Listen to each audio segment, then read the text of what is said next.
Hey, everybody. Was getting everything up and running. I appreciate everybody for jumping in. I scheduled this almost a little bit at the last minute, but it's something that I've been thinking about doing for a long time. Um, and so went ahead and put it together um, just to have time for folks to be able to jump on and ask questions related to, of course, how to get started in OT or ICS cybersecurity. Just making sure I can see this across the way. So this is on LinkedIn and YouTube. So I can see some folks between the two. So I appreciate folks from jumping on. I did have a couple of questions that folks had sent me ahead of time that they weren't going to be able to make it because of the either the time difference and they're on the other side of the planet, or they're working, which I completely understand all of those things. So good morning and good afternoon. Thanks for coming. It doesn't actually show a name. All I see is LinkedIn user, which I feel bad. So I don't know why it does that. I thought they used to be a little bit better about that. So I'm watching on a couple of the other screens now too. So might have to just leave YouTube YouTube behind. So it would be nice to be able to see who is actually who.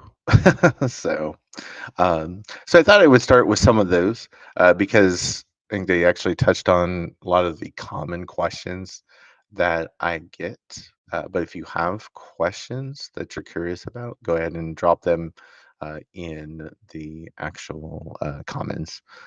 Again, I should see them either on YouTube or LinkedIn and be able to cover those. So, um, and this was just kind of my attempt to start to do more live sessions and I think more of the future sessions will probably be more along the lines of kind of the different courses that I teach. So it'll be a little bit more like that. So Rohit, oh, I actually see your name now. Hi Rohit, thanks for coming. So I appreciate that. Um, so yeah, no, I appreciate all of those questions, and we'll circle back to especially Rohit, your question.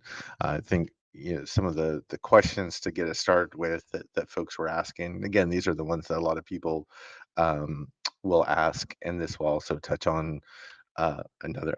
I'm saying LinkedIn user again, so I appreciate the question about certifications, about labs, because these are all very key into getting started, or even if for folks that are in OT or ICS today, right? And how you can continue to improve and grow and learn, which I think everybody should do, no matter what stage of your career, is at. So we do get a lot of, or I should say, probably the most popular question, yes, in general, is how do I get started? But kind of taking a step back is usually, what do I need before I get started? Right? What type of previous experience or background or knowledge do I need to get into OT, ICS, cybersecurity? Which I think is a great place to start. Because I get to work with, in my day job, I work with 4,000 electrical and control system engineers. So I work with a lot of people from the OT world, from the engineering space, right? I myself am not an engineer. I come from the IT world. I've been doing IT cybersecurity for 30 years. And so you usually will see people coming from, let me turn off the volume over here. You probably can't hear that, but somebody's pinging a bunch on the side on LinkedIn. Um, so what you need coming into OT or control systems or ICS cybersecurity, right? There's a couple things. So you need to have a good understanding. I'm not saying you have to be a master or have mastered uh, networking, but you need to understand the basics and the fundamentals of networking. And so I always suggest folks go, if they don't have practical experience, go through the materials at least that help you study for the CompTIA Network Plus exam. I know some people say, well, that's an IT exam.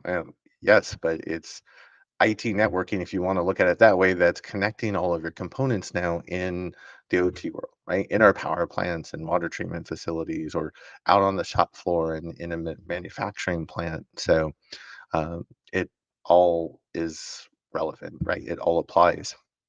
So you need to have at least a good understanding of networking basics. And that's something that usually folks from the IT world have.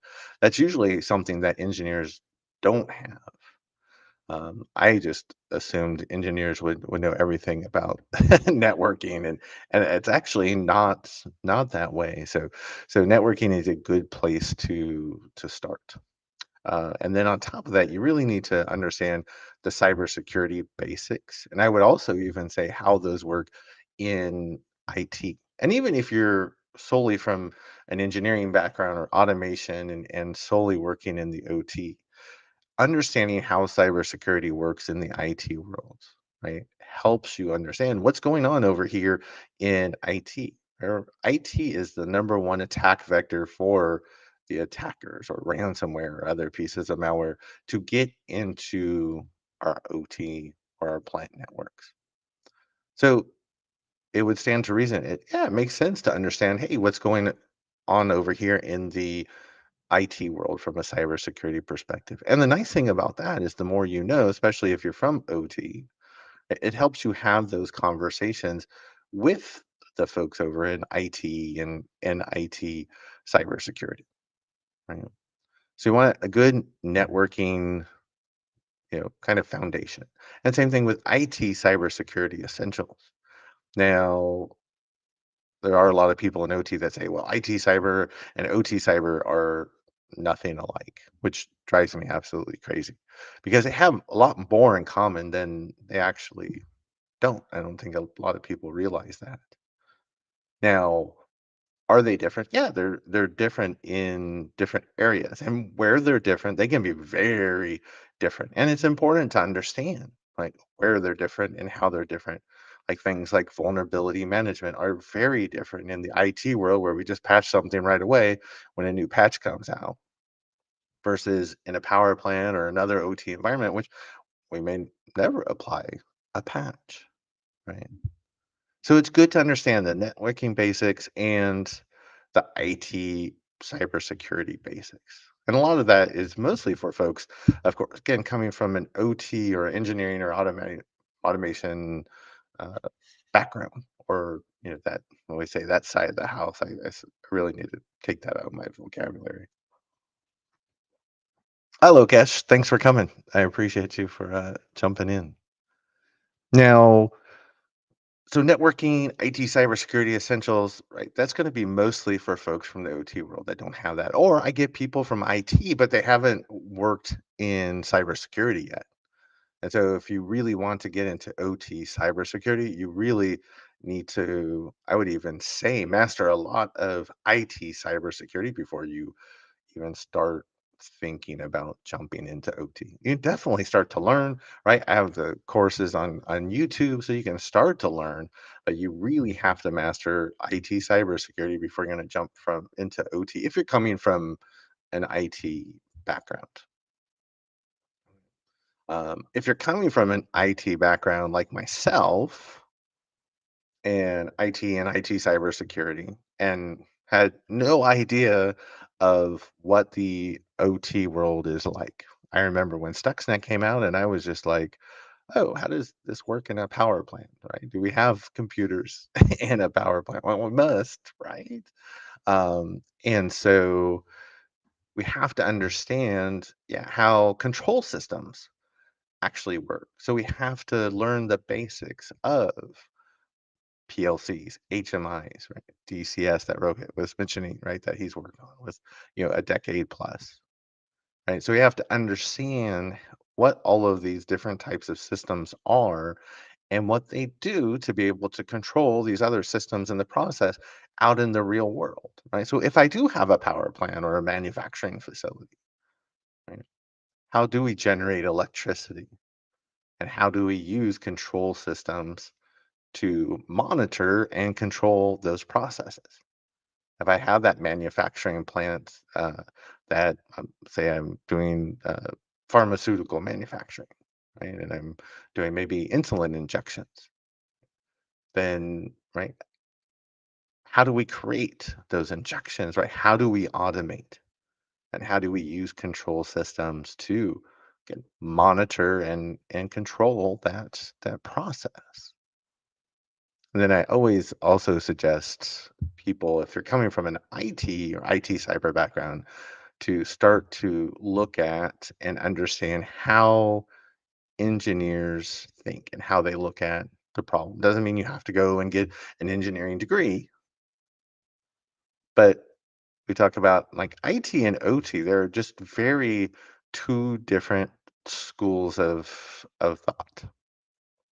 And it's just somebody had explained it to me, I think about 6 months ago, and I really appreciated this. I wish I ever could remember who had said this.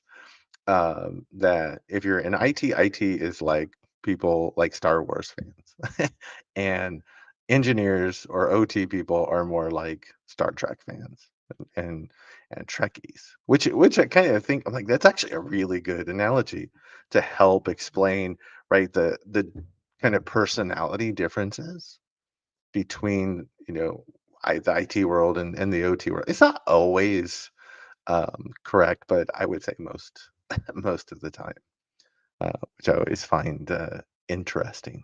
But again, so that's really to get started is having a background in IT networking, IT cybersecurity, right? And again, if you're coming from an IT cyber background, you already got that. And if you're coming from the OT side, I mean, or if you're not, right, you still need to be able to think like an engineer, right? Learn how engineering takes place, learn how some of these like mega environments, like a mega factory works. And then also, you learn how different types of control systems work, like PLCs, HMIs, DCS, right? And that's not something that you've done before. You can check out my Getting Started in ICS OT Cybersecurity course on YouTube, right? Completely free, all 25 plus hours. So there's plenty of content out there, right? So that's again, that's one of the big questions I get is kind of the what are the prerequisites for me to get into OT ICS cybersecurity, right? So I know Rohit, I think I'll definitely come back to your question. But we start looking at this idea of, and of course I got rid of the chat, which doesn't really help. Um, so the anonymous LinkedIn user, again, I'm sorry that it's not showing your name, but um, so when we talked about, can you provide some guidance on a good path to take regarding certifications and hands-on labs. So, and we'll talk a little bit more as we go throughout this as far as like breaking into the industry. And I did a previous session you can go back and watch with uh, Areli Loya, who was a ICS cybersecurity recruiter.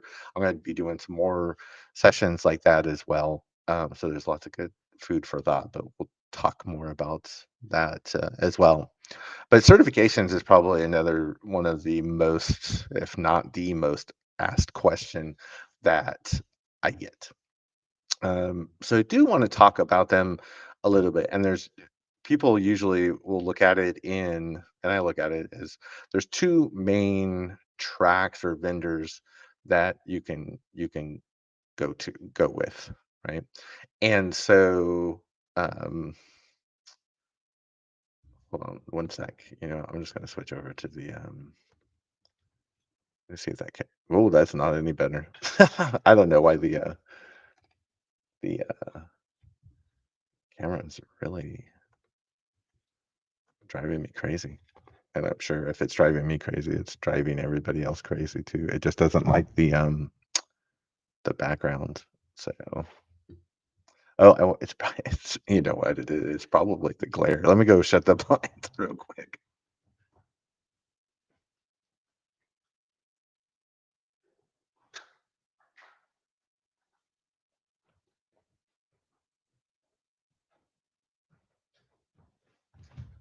I hope that fixed it. Oh, it's definitely a lot better. So it's not perfect, but anyways, I digress. Um, so there's SANS, which by far the best classes, the best content, the best instructors out there that you could ever ask for. Of course, the big drawback with SANS is the class to take a class now from SANS and to take the certification exam is basically 11,000 US dollars. That is a massive amount of money, right? So the vast majority of people in this world cannot afford, $11,000 to take a class and the exam. Um, I always say, if anything, if you could take the grid course with Rob Lee when he teaches it, it's easily worth that. And then some. I mean, you have one of the world leading experts in the field, and you can sit there and ask him questions. And yeah, I mean that just to have that experience um, is worth every penny, right? But yeah, a lot of people, right? That's a lot of money. But so the SANS certification courses, and they have actually more courses than they have certifications for. So there's three courses they have certifications for.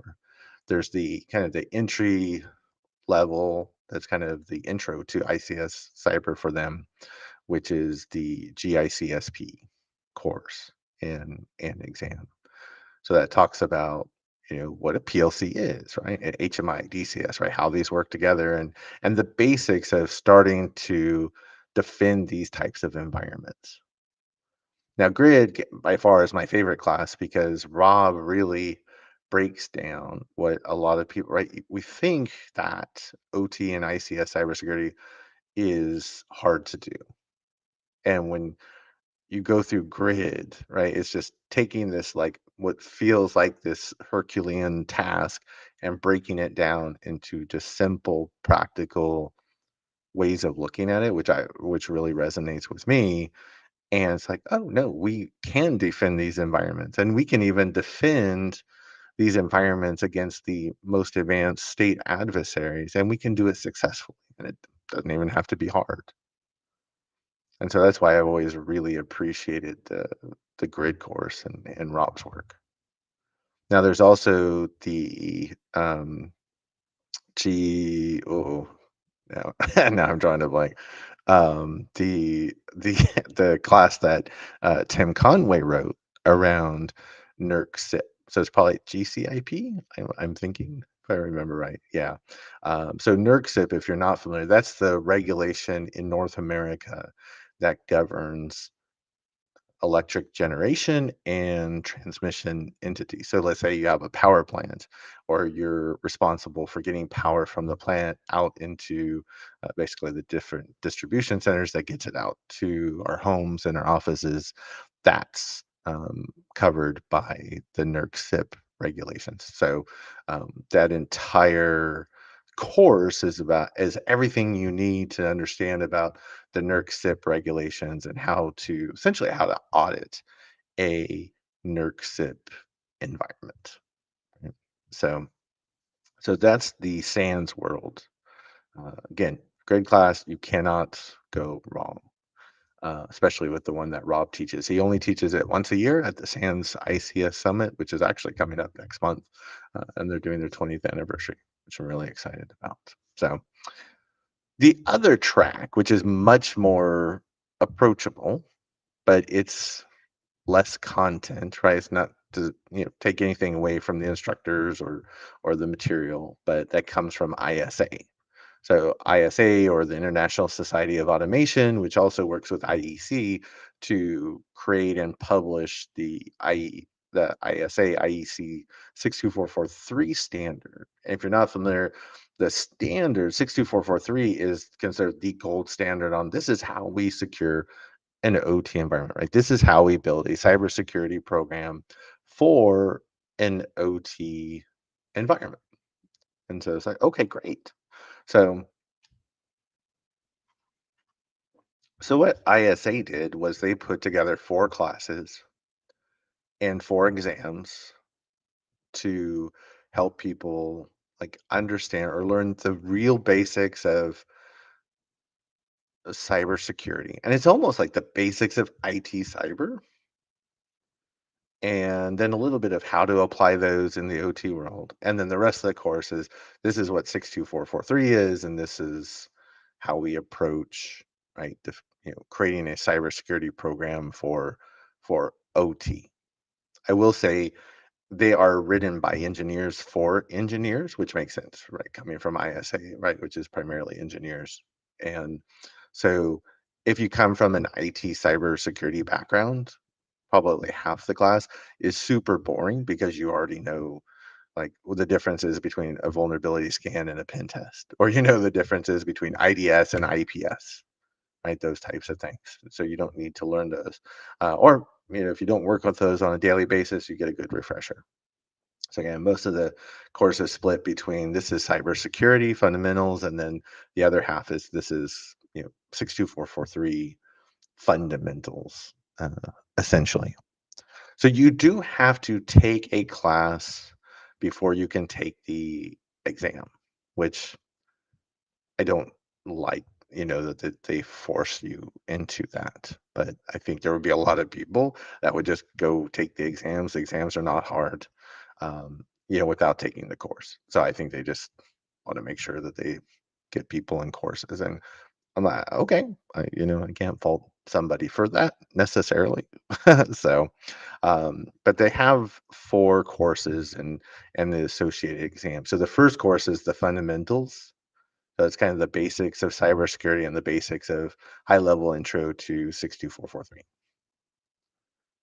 Then you have, and then there's three other courses you can take in any order. So usually people go to then take, there's a risk assessment, risk specialist exam and course. So it talks about really the core of 62443 is how do we conduct risk assessments, right? How do we look at an environment, how it's broken up into zones, right? How um, secure, right? Essentially, those zones are, or where are our gaps?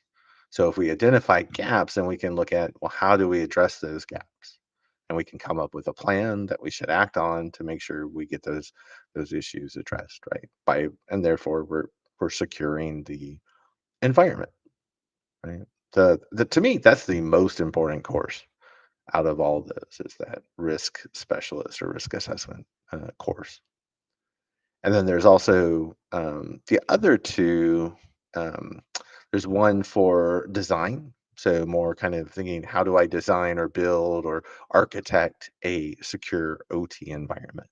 And so it's still all great information to have, and you should have that before you actually were performing a real risk assessment. And then the last one is the maintenance, and I always associate that with operations and maintenance or O&M. And that's that phase, when we have a plan and that's up and running, right? How do we maintain and run that plant on a daily basis, right? 24/7, 365.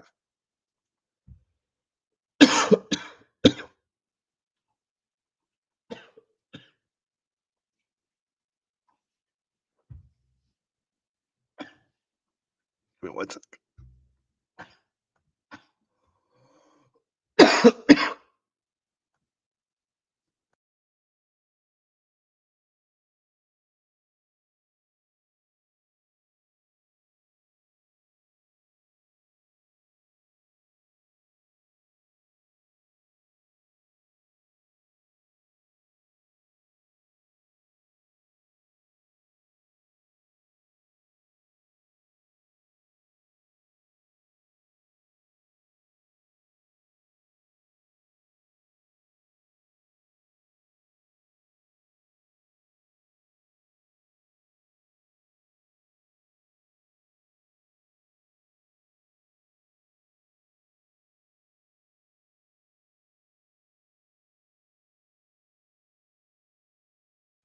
Sorry about that. I was starting to get a cold. So I was afraid something like that would happen. I'll just keep drinking a lot more. So, anyways, um, so that's the different courses and exams that make up 62443. The cost, for each class. I think is about $1,600. That includes the exam, and then um, you can get, I think, 10 to 20% discount if you're an ISA member. I think last time I got it, I think last year was $160. So you get the membership, and then it easily pays for itself if you take even one course. So the other great thing, if you have a membership, is you get access to the 62443 standard. That's another thing I don't like about that, is that they require you to either purchase it or have a membership so you can have access to the online version. So I think I might as well get my other pet peeve out there, because um, I love the idea that when you pass all four exams, you get what they call the expert certification. So you're an ISA IEC 62443 expert. I love the idea they have an extra certification for passing the 4 exams. I just think the expert title is absolutely horrible. So, uh, would not consider yourself an expert in anything after, like, 40 hours of courses and a couple of exams. So, but that's how they have it. So those are the exams. There are some other providers out there like TÜV out of Germany. We have some engineers at the office that have a few of those certifications. They're definitely much more specialized though. And then, like if you want to talk about cybersecurity with SIS or safety instrument systems, your fail-safe backups at a plant. Or Exeta also has. They're probably on par with, as far as content and quality, as the ISA courses. They're just not widely recognized. So if you're looking at, and I would always suggest, yeah, definitely go with something widely recognized. So SANS and ISA are going to be your options. Of course, again, ISA is going to be the one that's much more affordable. And no one's going to hold it against you if you don't go to a SANS course. So I've been very lucky to be able to go to all those. Um, but uh, but yeah, it's definitely difficult, right, to afford. So, all right. See, Kashan asks, let's see, please tell if I'm totally beginner to all basics of cybersecurity, especially networking or other important. So I think we talked about that. As far as, yeah, you definitely need to have a good understanding of networking basics, IT networking basics, switches, routers, Ethernet, right, connectivity, and then you need to have a really good understanding of IT cybersecurity, like, before you approach OT cybersecurity. It's not just something you can jump right into. So you definitely want to know as much as you can about IT cybersecurity. With that again said, like I mentioned earlier, I have the getting started course in on YouTube. So definitely, doesn't matter where you're at in kind of your journey, you can start watching that at any time and see how comfortable you are, right? And how, how well, you pick up the material. So, which book is best? Actually, I have a couple of different books that I always recommend. I have a top 10 list. In fact, I think I posted that last week. So if you go back through my LinkedIn post, I always tell everybody has to read Sandworm by Andy Greenberg.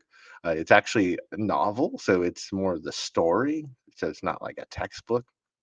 I've read it probably 5 or 6 times at this point, but it talks about IT cyber, but OT cyber, control systems, need for both, and geopolitical considerations, and looks at stories from, the real world, even talks about some of the folks that work in IT cyber and and OT cyber, like Rob Lee that we were mentioning earlier.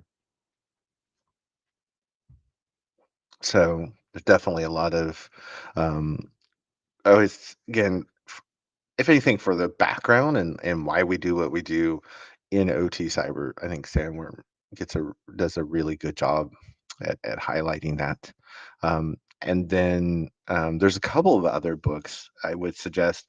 Um, there's one book called Practical Industrial Cybersecurity, which was written as a study guide for the GICSP exam. And so that's a really good high level overview of OT cybersecurity. And I really like also Eric Knapp's book as well. So it's KNAPP, as well as again another high level overview, very similar to the practical book, but then written by of course different authors, and they go to different places at the same time. So those are typically the books I suggest people start with. There definitely are other ones out there, um, but those are the ones I always suggest people start. But if you look at my LinkedIn post from last week, you'll see there's a my top 10 books that are out there.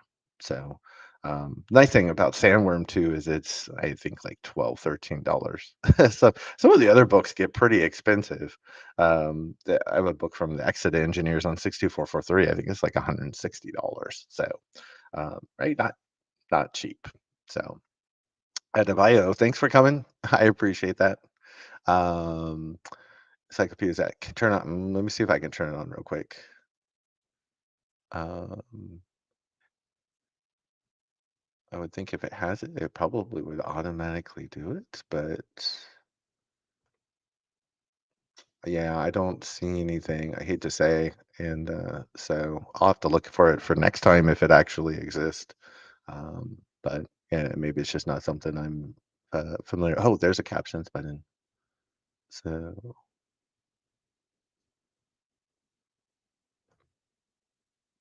there's a lot of setup, so I hate to say I won't be able to do it for this time, but I'll definitely work on it for next time. Yeah, I know it definitely would help if you're not a native English speaker, so I'm sorry. So, Cameron, thanks for coming. Let's see, Cameron says, I think the issue I'm running into is I have a mechanical background, work with a lot of mechanical engineers. I have learned and I'm still learning what I can do about ICS OT. However, I don't have access to the IT, OT environment to kind of get firsthand experience, even mock. The certs are great and have given excellent, but how do I push forward in hands-on experience? Yeah, so there's a couple of things I actually just posted today on LinkedIn, the lab manual that goes with my getting started course. And it's really tries to keep things simple and use free open source tools. There are also a couple of virtual environments out there. One is from Fortified, and the other one that's fairly new but is really cool. I just haven't got a ton of time to play with it. Is called LabShock, and so I think by default it emulates a water pumping station and gives you a full virtual environment to either attack from a penetration testing perspective or defend, and be able to, or even just see how it's engineered. So Zach Bernhard had put that together and did a really incredible job. So check out LabShock, LabShock. It's really cool. So that's a great way to start. The other way, to get more hands-on experience, besides the virtual environments, is to buy your own hardware. So I know I always hate even suggesting that because I always love to talk about, free to low cost ways to learn. And buying your own hardware in the OT world is not cheap. You can either, like in the US, people try to buy stuff off of eBay. I bought one off of eBay, a PLC off of eBay, and it was supposed to be brand new and it wasn't. Like, gee, imagine that. Um, I love the Click PLCs. Those are the ones that SAMS uses in all of their courses. You can get those from Automation Direct. I love Automation Direct. If you ever look for anything hardware and automation, go to Automation Direct. They have, anything and everything you would look for. And you can get one of their fully loaded PLCs, which I've actually seen in manufacturing plants before. So it's not like it's just like this low end cheap PLC. I mean, these actually do the job, but you can get one fully loaded for like about $400, brand new. So that's a steal.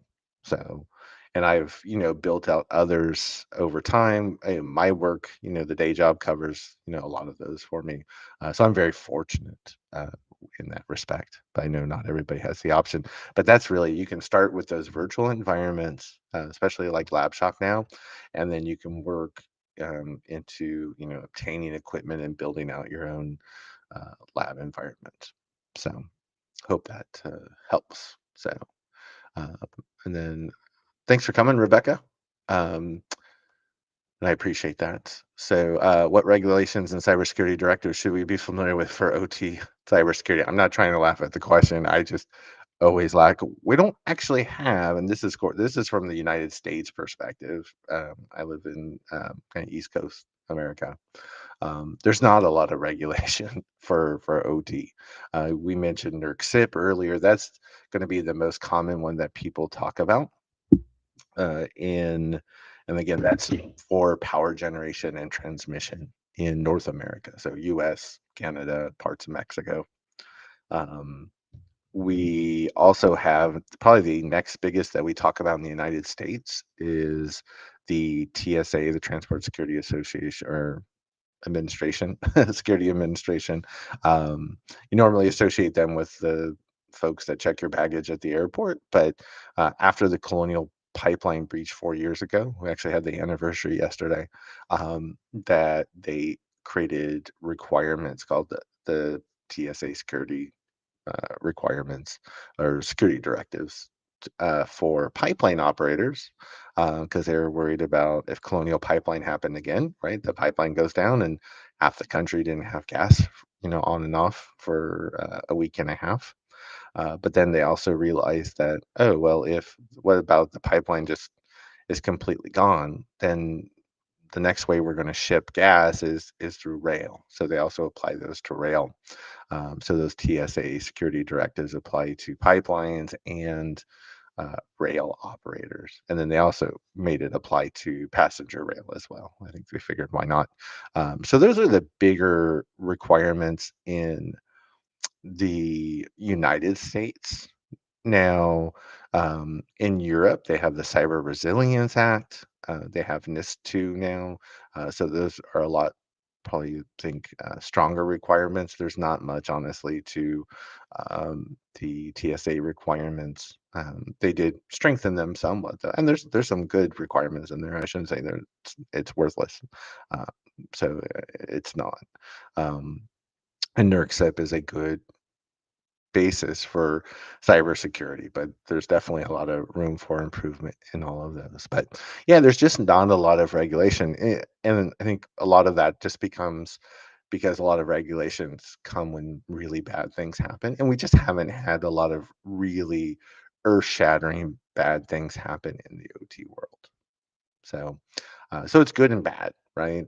So until something really, really, really bad happens, especially if someone was hurt or killed, unfortunately, um, I think at that point, then we'll see a lot more regulation. Or right, if we have the U.S. power grid goes down because of a actual cyber attack, right? That would definitely result in a lot of regulation. So there's just not a lot out there. But yeah, be familiar with NERC, the TSA security directives, NIST 2, and the Cyber Resilience Act, the CRA, out of the European Union. Those are the big ones. As far as regulations, now the frameworks that or the standards that people look to, as far as, oh, give me the guidelines on how to secure an OT environment. So in the U.S., we've built out the NIST 882 standard. They just released the latest version 3 came out last year. Um, and I actually really like the standard. I think it's really well written. It's much more simply written and straightforward than 62443, which is the other one. The problem is because NIST is from NIST, which is sponsored by the United States government, it doesn't get a lot of adoption outside of North America. And I understand that, right? If I lived in the middle of China, I probably wouldn't look to NIST as a guideline. So a lot of people look for ISA IEC 62443, which is recognized at the international level. It's even recognized by the United Nations. So you'll see 62443, and that's the gold standard of how to secure OT environments. So, another here's another generic LinkedIn user. So, but thank you for coming. So thanks again for the materials. You're very welcome. It's my pleasure. And then entry level OT. So we already talked about certifications, but so go back if maybe you weren't didn't join earlier. But first place to start is either in the SANS world, the GICSP exam, but that can be very expensive. And then or there's the ISA Cybersecurity Fundamentals for 62443, and that's probably the best place to start. So, Jose, thanks for coming. Let's see. Question: I'm starting in OT cyber and I'm struggling with asset inventory. What you suggest is the best approach to have a good asset inventory? Which is a great question. Which is one of the things it's one of the ways we start our OT programs. I do have, um, I think it's the third part or the fourth part in my getting started in OT ICS course on YouTube.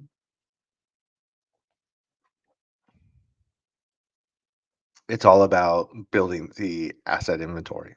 So there's four main ways. I don't, my throat is going crazy today. Sorry. There's four main ways to do an asset inventory, right? So one is to physically walk, right? Trace cables and walk through the environment to find all of your assets. That's not probably a good idea, right? It's typically not safe. You could bump something, right? You could disconnect a cable. I've heard horror stories of that happening. So, but it is an option.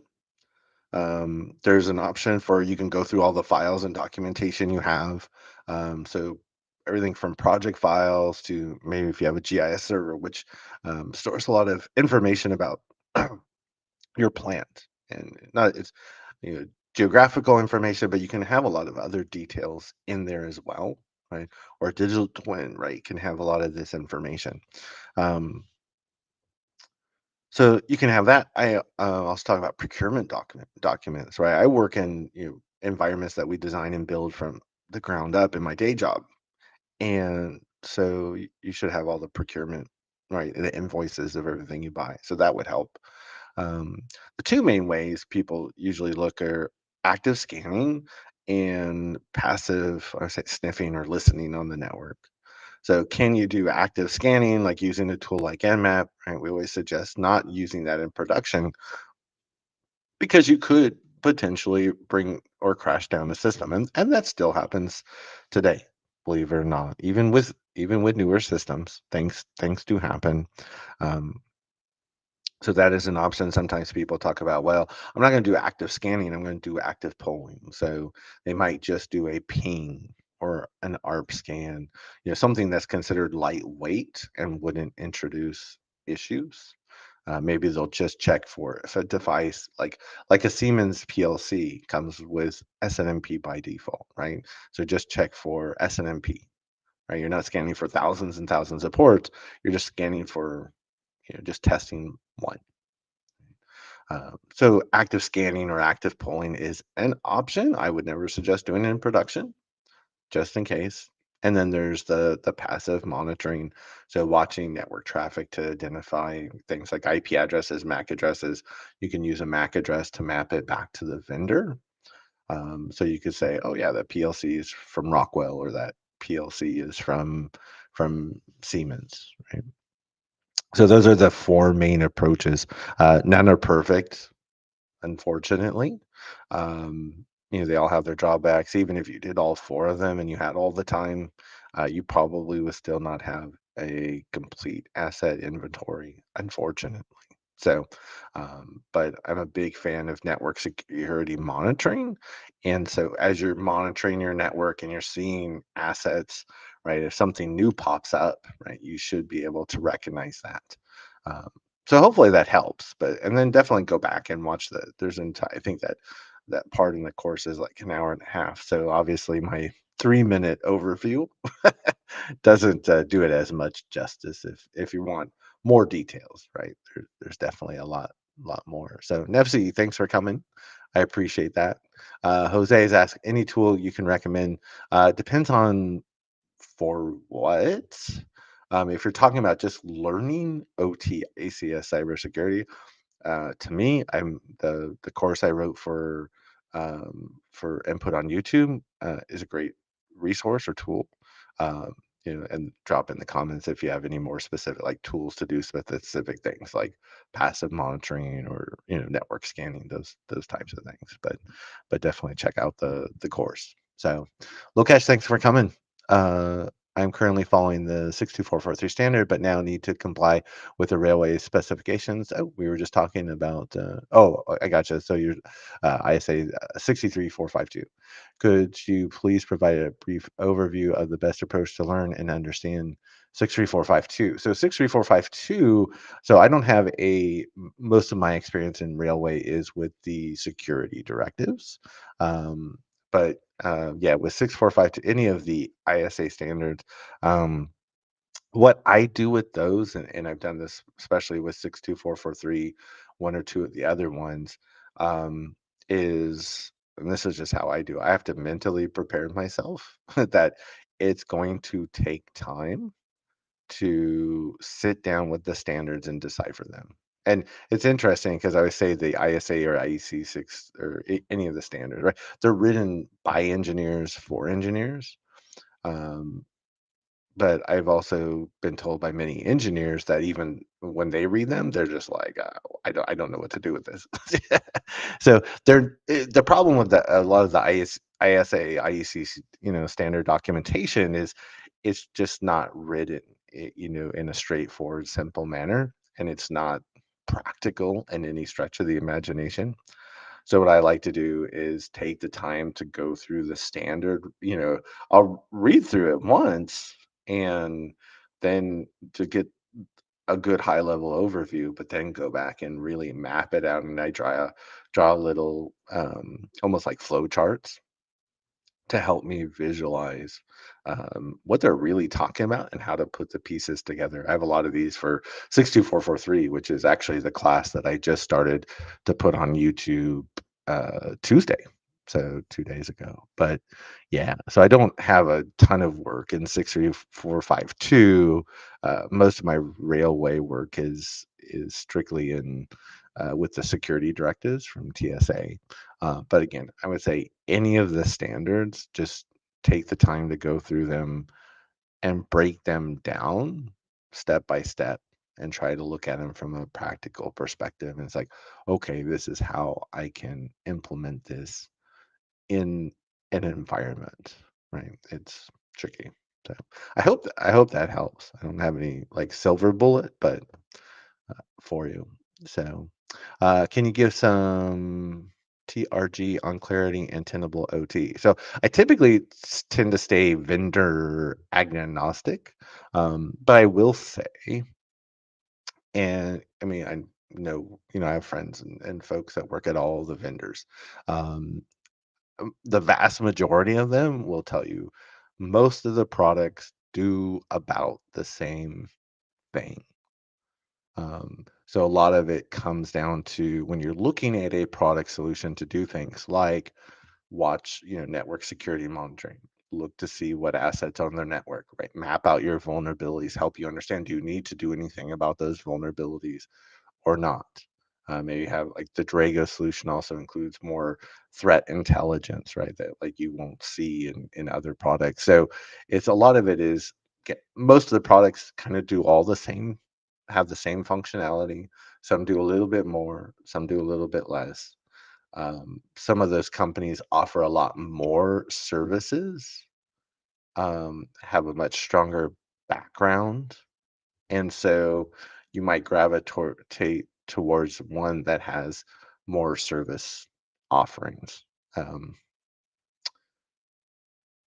and then at the end of the day, you can, kind of test them all and see which one that you like using the most. So I've, only heard, good things of Clarity and Tenable OT and Dragos and like Nozomi. So you kind of have like Dragos is the big shop out there, and then probably Nozomi, and then probably Clarity and tenable. So, but again, I typically tend to stay vendor agnostic. But yeah, they'll tell you for the most part they're roughly about the same. It's kind of, what other services are you looking for, and do you have a good relationship with that company? So I hope that helps. So, but thanks for asking, Ashwini. Subramanian, I'm sorry, I probably butchered your name, but I'll explain the whole Stuxnet case study in my interview. My Okay. I don't know if that's a question or if you're going for a job, or maybe there's a comment up there that I completely missed. So I'm sorry if I did. So, but yeah, Stuxnet's what got me into OT cybersecurity, right? And how a cyber weapon was developed and used to physically break down these systems, those centrifuges that were in Iran. And then the real trick was they made it appear to the operators of the facility that everything was perfectly fine. And it took them months to actually figure out what was actually happening in the plant. So yeah, so Samantha has, yeah, good test taker expert. Yeah, again, yeah, that's kind of why I have against the 62443. I think the courses are solid. Yeah, the exams are good. I love the idea of people getting certified and using that to help, especially get jobs, improve their knowledge and their passion. Um, but yeah, it's just an unfortunately bad name. So. Um, Ajibola, is it, or Ahibola? Thanks for coming. I appreciate that. So, Hans Fabio, boy, I can't even read the screen. Hans Fabio, can I get help from getting a sock roll? I ranked in top 1% on TryHackMe and have IBM cybersecurity analyst profession. So it sounds like that's probably more in the IT world, unless you're talking about an OT SOC role, which does exist. That's probably outside of this conversation, though. I hate to say, but yeah, SOCs do exist in the OT world. But usually, if you're looking for a role on an OT SOC, you do have to have OT knowledge. Like when I was just doing IT cybersecurity for a very long time, if I went into an OT SOC and sat down and I saw all of this traffic and I saw all these events, I would be like, "Oh, we're under attack or something's wrong with the plant." And it's no, that's just OT looks very different than IT. So, yeah. So I suspect you're probably asking about IT. Um, Again, we always love to have everybody in the OT world or critical infrastructure. But yeah, if you're looking for IT, I'm trying to think of folks like Mike Miller on LinkedIn. I know he posts a lot about SOC in the IT world, so he would probably be a better resource to reach out to. Yeah, Mike Miller. So, but hopefully that helps. Thanks for coming, William. So awesome. I'm glad you're here and wanting to learn. So Rohit, I didn't forget about you. I promise. So, but Rohit mentions so he has 10 years in working in uh, with DCS, which means large control system environments like power plants or extremely large manufacturing facilities or just larger environments where we see DSCS deploy. But how is AI leveraged in moving towards cybersecurity solution architect role? So there's a couple of different ways you can approach AI, right? So for me, I like to look at AI as you can use it to supplement your knowledge. Right? So you can always use it to ask questions. I would just say, don't always trust, right? What ChatGPT or whatever Gen AI tool you're using. Right. I would say, like, and I've done a lot of testing just to put in stuff to see what it comes back with. And probably 90% of the time it's right. The problem is that 5 to 10% where it's wrong, that's where we get concerned. And then how wrong is it? Right. And then what if you end up having, you know, you could create an issue, right? In the OT world, right? It's very different than IT, where in OT we could potentially get someone hurt, somebody killed. because we make a mistake, and so you don't want to rely on AI. Um, just like in any field. But remember the fallout, the impact in OT can be much different. Of course, also every vendor out there is trying to build AI into all of their products to deploy in OT environments. There are some um, interesting case studies where they are using it to be able to do things like, how do I, help me design a secure OT environment for, let's say, a power plant or a water treatment facility or this large manufacturing facility. Right?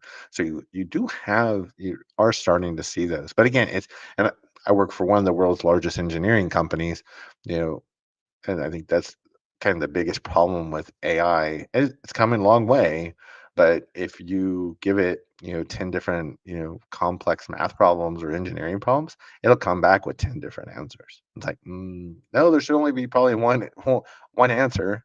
So it's just not there yet. But hopefully that answered your question. So it's definitely getting there. But yeah, thanks for coming, Mike. Rohit is asking, and thanks for coming. In your experience, do companies hire for entry-level OT cybersecurity roles if someone has about a year of hands-on work or internship experience? Yes, I would say definitely. Even just a year of experience, especially hands-on, um, even if it's an internship, I think that's a great a way to get started. I would say you would also be expected to work on site. Right? A lot of people these days want to work remote, which I totally get that, but OT is not IT, right? And so for a lot of the roles, at least in the beginning of your career in OT, you really need to be on site to be able to learn and get real hands-on experience. Because until you're on site, I talked about cybersecurity and OT at, the day job for like a year and a half. And I thought I knew so much, and it all went out the door as soon as I stepped foot on my first power plant. So, so yes, if you have a year of hands-on work or internship, you are in a great spot.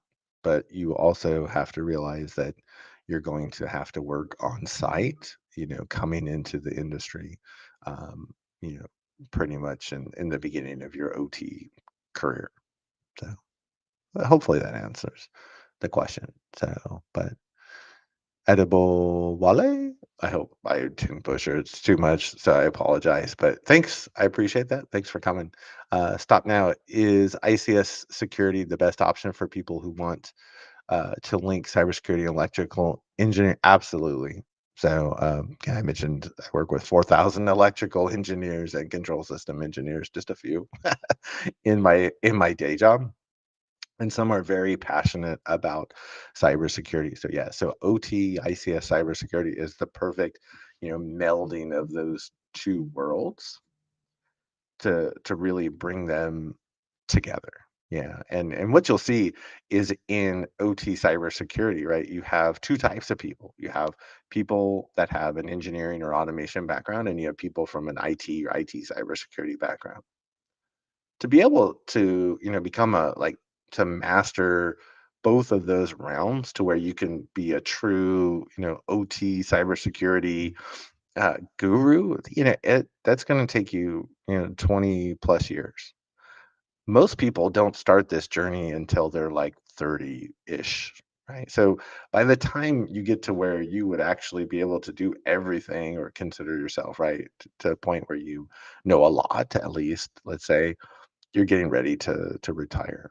And so we can't wait for, you know, people to learn everything about OT and everything about IT cybersecurity and everything about OT cybersecurity, right? We just can't. And that's why it's important that people in OT and IT work together. So I know I'm going way off on on a tangent.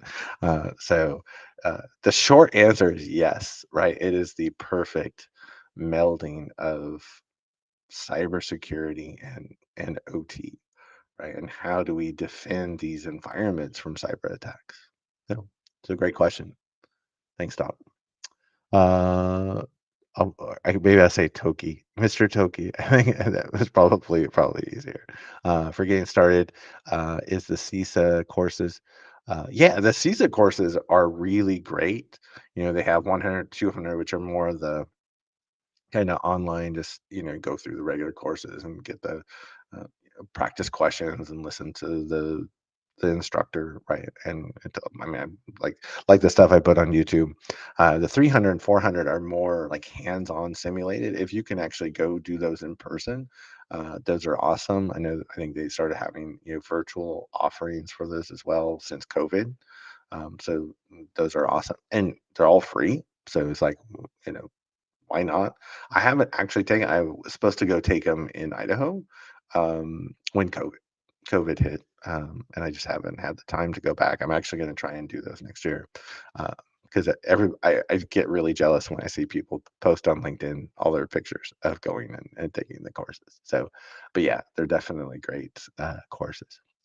Um Preet, thanks for coming. Are there some common standards or practices regarding protecting information, like plant info? What about standards practice for storing OT information in the cloud? Are they largely from IT? So there's a lot there.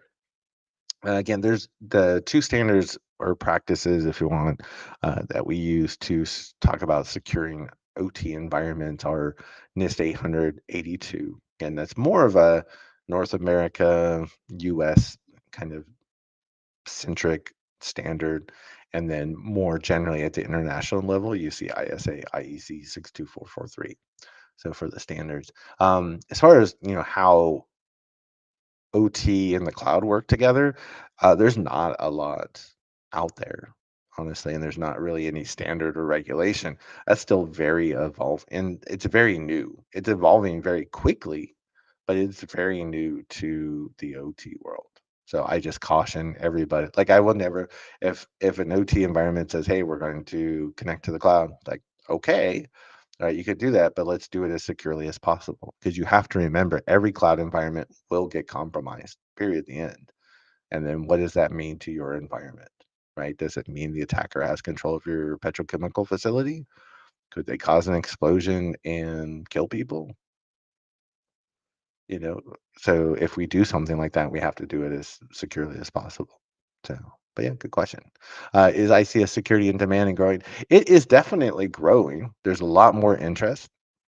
I think the problem you have is most OT environments, people don't realize they're very small companies, right? In my day job, I work with Shell, Saudi Aramco, right? Some of the biggest environments with the biggest budgets for OT cybersecurity. Those are very few and far between. If you even think of like power plants, there's only so many power plants in the world, right? They're not on every block, right? So most water providers, utilities, right? Electric, they're very small companies. They don't have somebody for OT cybersecurity. They can't afford somebody for OT cybersecurity. They don't even have somebody for IT cybersecurity, let alone probably IT. They have to call a consultant in when they have a problem, right? And that's probably somebody that doesn't even know what they're doing. So, are more people getting interested? Yes. So it's definitely growing from that perspective. A lot of OT environments are realizing they need to do more. So are there, more people reaching out to get at least consulting help? Yes, right. And are more hiring for full-time positions? Yes. Um, I do suspect in a couple of years though, it's going to be like IT cybersecurity. You're going to have a lot more people than jobs. Unfortunately, I hate to say, I don't want to tell anybody don't go into OT cybersecurity, but it's one of those that, yeah, it's probably going to be really hard to find a job, 4 or 5 years down the road. I could be wrong, but probably not. So, Paul, thanks for coming. Uh, is there a role for project managers in OT cybersecurity? Um, that's a great question that kind of tails in after the last question. Um, for large companies, yes. So for like the Aramcos and the Shells and the BPs of the world, yes. But again, there's only so many of those. So probably not. Some of the big consultancy shops, right? So like a KPMG, Deloitte and Touche, or like a Dragos, or those companies will have large projects with project managers for sure. But it would be very, again, it would be a very small number. So, how does Zero Trust implement in uh, OT? Thanks for asking, Iska. So it's a whole Zero Trust conversation, but I know we're running a little over. I can ditch my 1 o'clock. I don't want to go to it anyways. We'll go for a little bit longer, as long as people are hanging around at least. But um, when I look at Zero Trust, there's Zero Trust principles and there's Zero Trust products or solutions. The idea is Zero Trust products and solutions have no place in OT. I get pitched a lot of these a lot of the times, and just to the point where I just ignore the sales folks, because they're, oh, we're going to come in, we're going to put this box on your network, and it's going to make it so that, right, that when the operator has to, we'll just say something simple like they have to, forces them to use a unique password, right? Which sounds great in theory, but what if that operator has to respond to an alert, and if he doesn't, or she doesn't respond to that alert in the next even 3 minutes, that the plant's going to shut down, or there could be some type of explosion. And they get over there, and your Zero Trust solution has failed. And no matter what they're going to do, they're not going to log into that system. Let the plant crash or an explosion to take place, right? That's not good. Now, can we use Zero Trust principles in OT? Absolutely. And that's why one of the main controls is doing network segmentation, right? So we break OT up into different, what they call zones in the 62443 world. And that we also have at least a firewall between IT and OT, if not even a DMZ, right? But it's about breaking up the network into these different segments or zones. And then we write the access control list to only allow specific traffic from point to point, right? IP address to IP address, source port to destination port.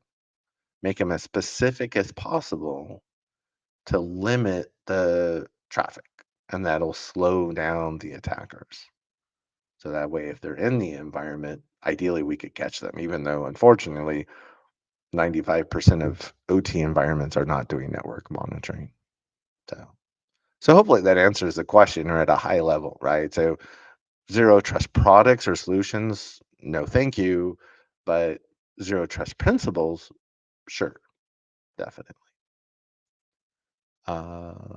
Thanks for coming, Sovik. I appreciate it. So, Adrian, thanks for coming. Hannah,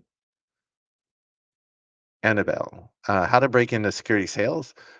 That's probably just a big sales question, right? And I'm not the right right person to ask that. So I would definitely say, though, check out some folks on LinkedIn. I mean, if you're talking just general cybersecurity, look for some of the big cybersecurity companies. If you're looking for OT cybersecurity, Dragos, Nozomi, uh, mentioned Clarity earlier. Those are some of the bigger shops, and you could reach out to any of their sales folks, I'm sure, and get a good idea. So, but yeah, I am not a salesperson. I'm just trying to sell people on the need for OT cybersecurity. So is that so? How to work as a consultant in OT security for beginners? Any guidance? Um, Yeah, it's one where, if you're a beginner, right, and you don't have a lot of experience, then the environments you wanna work with are gonna be small, right? You don't wanna go in, like, in IT, you could and I used to do this, right? I starting off, and I would go into fairly, good, medium, large size environments to do consulting. It's actually scary to consider some of the like environments I was in, like 100,000, systems type of thing with little experience. Um, in the OT world, I could never recommend somebody do that, because if you don't have the experience, then again, it's one of those where the repercussions, it's you could get somebody hurt, you could get somebody killed, you could bring the plant down. You bring a plant down and you could be sued for millions of dollars. So it's not worth the risk. It just isn't. So, yeah, if you get experience in the field, if you're working in a plant or an environment and get, 3, 4, 5 years under your belt, I would say at least, then you could look at making that transition into being a consultant. But even then, you would probably start with smaller environments, maybe plants that cost a couple $1 million US to build, and then kind of work your way up into larger environments. So hopefully that helps. So Volt Typhoon caught my attention because the thought of the PRC targeting U.S. critical infrastructure to cause mass chaos is what pushed me in the direction of OT cybersecurity. Yeah, no, that's great, William. Yeah, it's for me it was Stuxnet, right? So it was actually the U.S. that were the perpetrators. With Volt Typhoon, it's the Chinese. I mean, I always try to take political discussion, considerations out of the equation, even though you can't always do that. I lived in China for 2 years. I have a lot of friends, in China. They're just like the rest of us. At the end of the day, they just want to, keep their family and friends safe. Um, but yeah, Volt Typhoon was very interesting because it was one of those. Not only were they in so much of critical infrastructure in the U.S., but other parts of the world, and they are still very active. But they were true pre-positioning, and they have the resources to reverse engineer these OT environments to have a kinetic impact to make things go boom, right? Somewhere down the future. So we got very lucky, thankfully, that we were able to find them and stop them. So we'll go for about another 5 or 10 minutes. Folks still want to hang on. So Bruno, thanks for coming. And Leo, hey Leo, I think we were just talking on LinkedIn yesterday. So Dennis from Costa Rica, Pura Vida, right? Isn't that how it goes? So thanks for coming.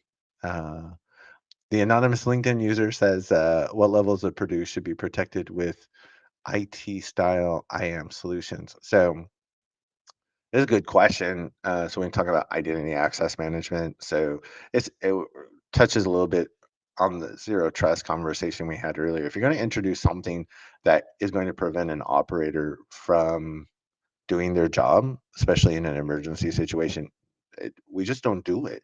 It's not a good idea. Now, with that said, at higher levels of the Purdue model, those systems like Active Directory domain controllers, right? I think a lot of people don't realize most of systems in an OT environment are just Windows machines, file servers, right? Data historians, right? Is just basically a fancy way of saying it's a Windows server with running SQL Server on it, right? Collecting data. So you could look at it in some of those Windows machines, if it's determined, and you have to work with the other folks in the plant, like the engineers and the people that are responsible for operations, and understand, hey, if you can get on this machine for 3 hours, if our identity access management solution fails, is it going to be bad or not? If they say no, not a problem, it's like, okay, go ahead and implement it. If they say, yeah, no, that would make it for a very bad day, then we don't. So hopefully it answers the question. Can we use a UGW, so I assume Universal Gateway, to send logs from OT to IT sim? Yeah, absolutely. In a perfect world, at least for me, like I would have an IT sim, right, watching all of the events in the IT world. I would have the OT sim watching all of the events in the OT world. But then I also like bringing them into one place to see everything across the entire environment. So, um, not many people implement three SIMs though. So usually you have OT, IT, and then OT SIMs to the IT one. And yeah, just like you're thinking, you can use a directional gateway or data diode. So for those that don't know what those are, basically it's kind of like a firewall, but it's a device or appliance where you can configure it. So that way, as you have you're collecting events in the OT environment and you want to send them to your, say, the SIM on the IT side, that it allows you to send traffic in one direction from OT to IT, but not the other way around. So IT can't reach into OT. Remember, the number one way that attackers and ransomware and other malware get into OT is through IT. So we use devices like unidirectional gateways and firewall, or you can use firewalls too, but that's more still, again, not going to be true one-way communication, and data diodes, which we literally use physics to only allow traffic to go in one direction. Yeah, that's a great question. So, Iska says, do you consider necessary all the PLCs of the plant to be part of centralized AAA? So, where a user want to connect to the logic of the PLC to be authenticated and authorized. It's another one like the zero trust conversation. It's a great idea, like from right, and this still sometimes is weird to say, right? Being, working in cyber, security center pretty much since, I mean, it's what I always wanted to do, and saying, like, if it's going to prevent an operator from doing their job, especially in an emergency situation, we just don't do it, right? So they need to get on that PLC, and that system's not going to allow them to be able to do it in a timely manner to prevent some type of issue, we won't do it. So it's like, yes, can we apply these controls to make the environment more secure? Sure, but if we apply those, are we introducing some type of other risk or danger to the plant or to the people in the facility? Then we won't do it. So yeah, but good question. Uh, do PLCs have the feature? Some do. Yeah, some do, not all, but some do. Yeah, you can tie them into other authentication systems, but then it's another one of those. Should you? So I think we will see that more and more because I think vendors see that as, oh, it's kind of like one of those IT cyber things that we can do in OT to make our PLCs more secure.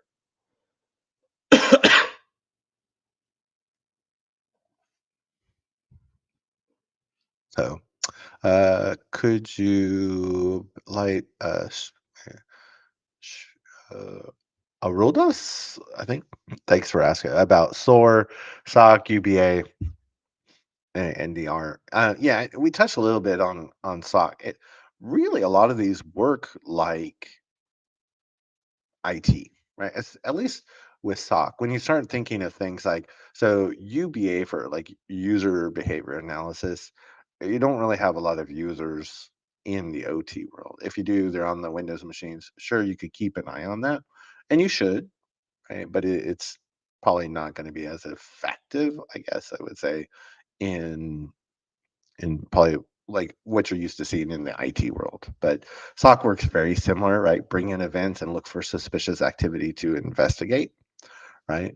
And then SOAR, whenever I think SOAR, right, we're talking about automating a response to an event. Whenever we start talking about automating things in OT, that can be very dangerous, right? Because what if you make a change in the environment that causes a problem, and the effect of that is a machine shutting down, the plant shutting down, or again, potentially some type of catastrophic event happening. And it doesn't have to be an explosion, but like I have one manufacturing client, they have like these huge ovens. What if all of a sudden an oven door opens up on like a blast furnace, right? Obviously not not good. So. But yeah, SOC as a whole, definitely, very worthwhile in OT. The other thing to say there is, you can use the SOC in OT, really, and I always spin it as, it's not just about security. It's about, hey, if I'm bringing in all this event data about how the plant is performing, you can use the SOC to then understand how the plant's performing, right? And identify potential issues before they become problems. So it's like, hey, if we implement SOC, we can help you run the plant much more effectively and keep it up and running. Right. So it's all about availability. And then, oh, yeah, by the way, we can also use it for security. So it's a big win win. I think a lot of owners and operators really um, vibe with that. I mean, it really resonates with them. So, hey, Brian, thanks for coming. So, uh, where, from your perspective, where do most large utilities, oil and gas, OT programs need to innovate and push progression or maturity? Thanks. We talk about your company. No, yeah, it depends, right? All of them are different. Obviously, some are more mature than others. Um, I do think, though, there's many of them that are still missing some of the fundamentals. It's it's like you see shops that are built around like 62443, or they've implemented a lot of the other standards or regulations and requirements out there. And there's still some pretty large gaps. And if you look at it from an attacker's perspective, right, is there a way for me to get into the environment and do harm? So a lot of it really, it just goes back to doing complete risk assessments and understand, right, where they are, where their gaps are, really even understanding how they address and see risk. There's a lot of organization, even large organizations, still don't even seem to have a good understanding of how, like, they see risk or their risk tolerance level, which I still find interesting and concerning, um, at the same time. So, in some of those environments, even if they do a risk assessment or maybe a maturity assessment and try to come up with a strategy for the next couple of years, a lot of it just becomes a list, and it that nobody does anything with, unfortunately. So I know it's nothing like super shiny or sexy or anything, but I would say in a lot of the large environments, I still see kind of some of those basic fundamentals that are missing, unfortunately. And then the other big one is just the fact that, and you do, at least the larger environments still have a pretty good handle on network security monitoring. But, and as probably has been highlighting over the last year, right? Less than 5% of environments do network security monitoring in OT. And then I would say even half of those, including some of the big shops, they're not doing a really good job. So we're missing a lot when it comes from network security monitoring. Or you might go into one of these large utilities and they're doing network security monitoring, but they're not monitoring the entire network. They're only monitoring portions. And they're probably the core portions of the network, but that doesn't mean you can potentially have an event or an attacker or ransomware running around one of these, unmonitored networks. I hate to say. I've also seen, a lot of big environments that still have wide open flat networks. So it kind of goes back to there's nothing really super and shiny and sexy I can think of. It's all, it's not a conversation of AI or zero trust in a box. It's still mastering the fundamentals for a lot of these environments. So hopefully that answers your question, but might not be what you're looking for, but that's kind of what I see these days still. So ask me in a couple years. I think maybe another year or two. We'll see some other interesting things. So we got a few more minutes. So it'll be the key difference between IDS and NDR. For which OT systems will you prefer? IDS. So when you look at any type of monitoring, right? Um, I think a couple of considerations, right? So one is we think traditional IDS, right, which is mostly offline, signature based. Right? I'm watching traffic. I don't have any connectivity to the outside world. I don't have any internet connectivity or cloud connectivity that an attacker could potentially use to come in. Right, as newer solutions have to have that for functionality. So we really look for, in most environments still, right, on-prem solutions, right, that are isolated, that don't need cloud connectivity to function, right? For which OT systems will prefer IDS. I'll put IDS everywhere I can, Now, with that said, and as you say, IDS, right? We're not doing IPS, right? We're not taking any automated actions. We're not blocking any traffic because if there's a false positive, we could block necessary traffic and create an issue in the plant, and that would not be desirable. So, but where do we? I'll put it anywhere that I can afford to.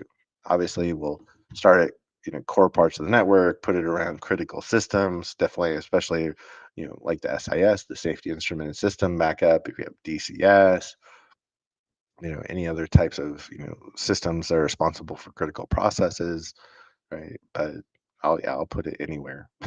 So hopefully that helps answer your question. So. Um, Lordsa?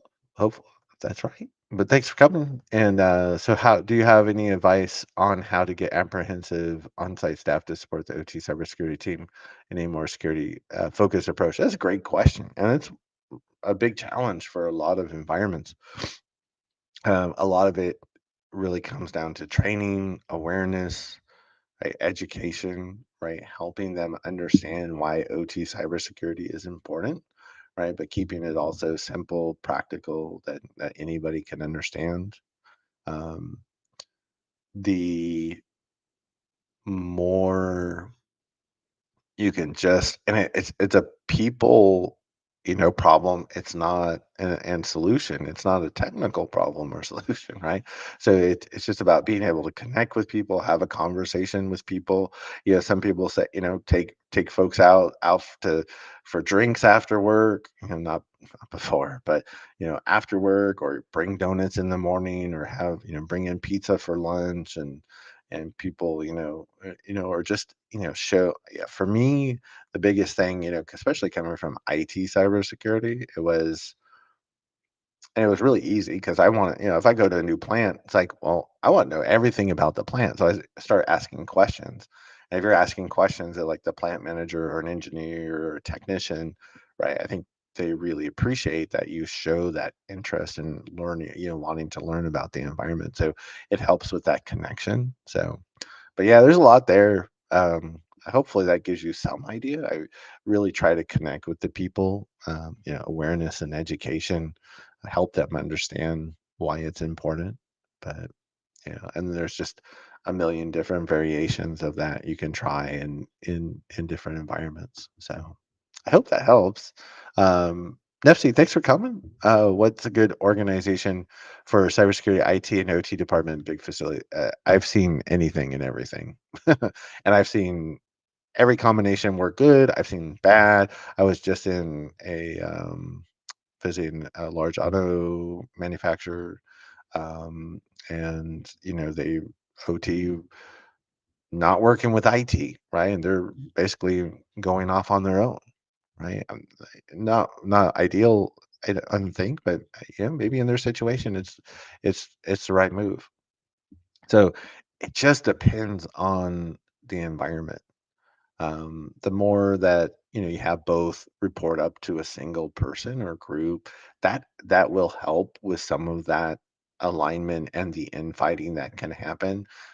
Some environments, right, IT and OT are always fighting, and no, I've seen environments where they get along perfectly well, right? I've seen, IT is responsible for OT cybersecurity as well as IT, right? And I've been in environments where OT is responsible for OT and IT is responsible for IT, where they even, IT manages the IT firewall on their side and OT manages the OT firewall on their side of the DMZ. So what it's the best answer I can give you is whatever is going to work for that organization and work well so IT and OT can get the job done. Whatever that looks like for that organization in that point in time, that's the best solution. I know there's no silver bullet for that one, unfortunately. So I say in a perfect world, right, you have everybody working together and holding hands and they work well together to get the job done. So, but I hope hopefully that helps. So thanks for coming, William. And then Bark.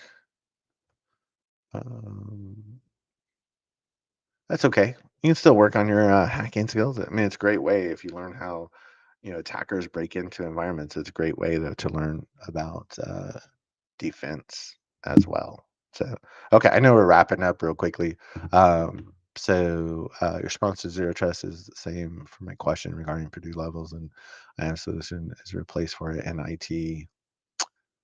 Like for zero trust in IT, it's probably outside the scope of this conversation, since we're just focused on OT here. So I'm kind of not 100% sure what you're asking there. But and then former FBI Director Christopher Wray mentioned that PRC cyber sector actors outnumber. There was that story, yeah, it was like about 2 years ago. Yeah, how they and it's true. They do out, you know, they do outnumber us as far as, yeah, threat actors, like 50 to 1. Um, but there's a lot. I we have no time left, but there's so much to say about state adversaries and how they work.